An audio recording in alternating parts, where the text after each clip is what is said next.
I think at this point the best player in the East is either Giannis or Kawhi if healthy. I mean, I think Giannis is going to have a season where he is very much in the MVP conversation, if not wins the award.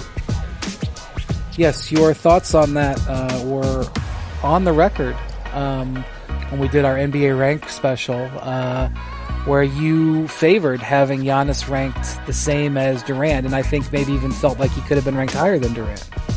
Yeah, I mean, it really just depends on the frame. Whether if you're talking about it in the context of the regular season, I think there's little question in my mind that Giannis is going to have the better regular season than Kevin Durant.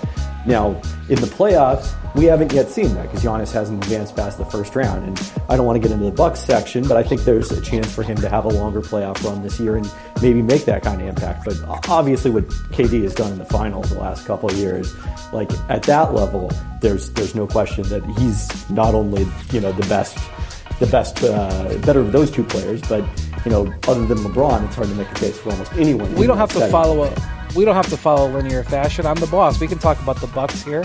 Their over-under is 48, which is healthy. Nick, you spent a lot of time with the Bucks last year.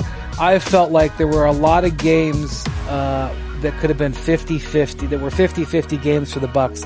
Clearly, a bunch of games in that Celtics series were 50-50 games that could have gone either way. The Celtics ended up getting the two that were the most important and won 4-3.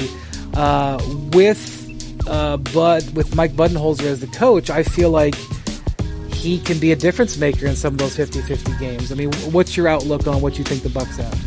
Yeah, it's better than Joe Prunty and Jason Kidd. No offense to Joe Prunty. I mean, I think Joe Prunty is a top line assistant coach, but I don't think that their coaching was outstanding at times last year. Yeah, I mean, this team, I watched them a whole lot last season, and the thing that would scare me isn't that they're still on the rise with Giannis, because I'm with KP. I wouldn't put him ahead of Kevin Durant by any stretch right now, but Giannis is incredible.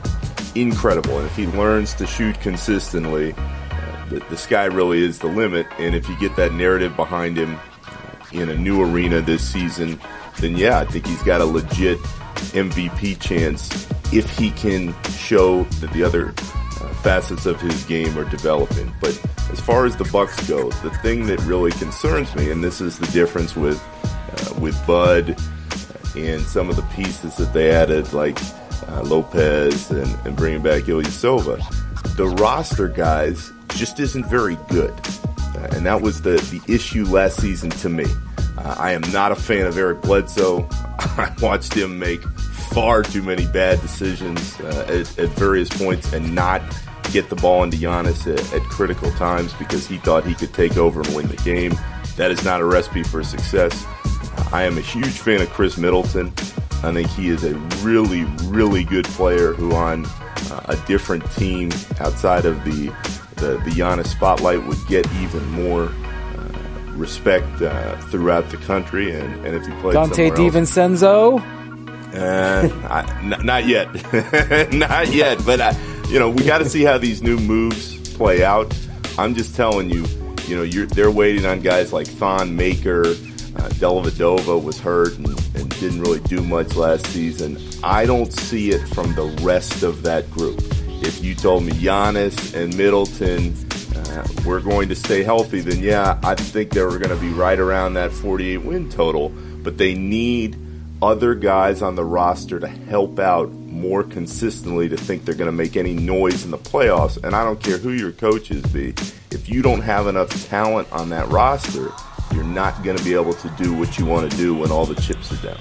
Well, Brogdon was injured a lot of last year. They didn't have the same Brogdon, and that was a factor. But I kind of agree. Middleton is their second best player, but they don't really have a whole. You don't look at the team and go, man, they got 4 or 5 guys. Like if you look at Boston, and you say, man, they got 4 or 5 guys at any one time. It's a fair point, Kevin. How do you feel about it?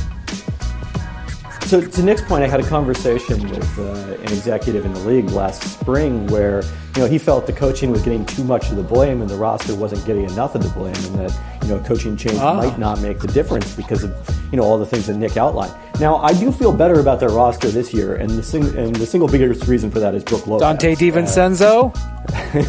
Not DiVincenzo.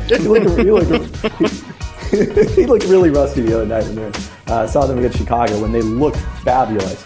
But Lopez, now they don't have to rely on Thon Maker or John Henson or Tyler Zeller or the other, flotsam that was floating through the center position last year. They've got a legitimate NBA center now. And, there are going to be matchups where I think Lopez is going to have a tough time staying on the floor in the playoffs. And, maybe that's when we see the Giannis at center lineup again. And the other concern I would say I have about this team is the depth because, Brogdon's now starting at the 2. If he goes down, the rotation behind him, you got Pat Connaughton, who is a useful player, but there's not great depth there. But, watching them play with more shooting, with Brogdon and Lopez out there in Bud's system, it's probably unfair to judge them on that preseason game because they were playing the Bulls, whose defense is atrocious. But it looked like everything you'd want to see out of a team with Giannis and those players around him. This here with all the ice on in the booth. At the gate outside, when they pull up, they give me loose. Yeah, jump.